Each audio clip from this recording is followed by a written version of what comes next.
Hello guys, isang short lang to, video lang to.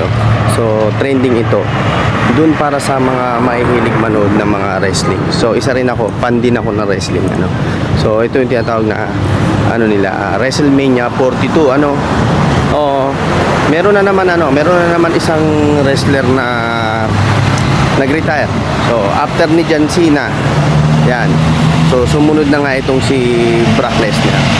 At yun nga, napakalungkot ng kanyang pag-retire kasi nga gawa ng hindi maganda na talo siya sa laban niya So Brock Lesnar versus Oba Femi.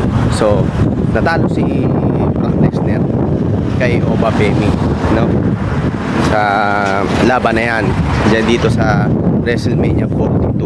So ito na rin yung pinaka last match ni Brock Lesnar. Yan. Kung natatandaan natin, kauna-unahang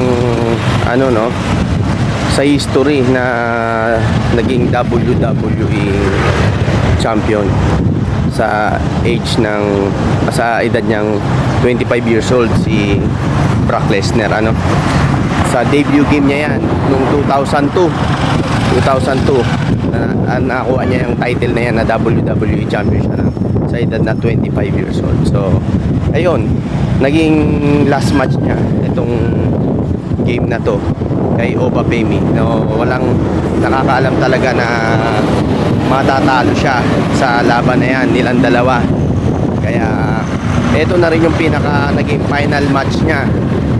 Yan, laban niya kay Oba Femi. So yun, thank you and maraming salamat sa memories at syempre sa mga pinakitang laro ni Brock Lesnar about sa kanyang career sa pagre-wrestling Yan lang muna guys. Thank you so much sa inyo lahat.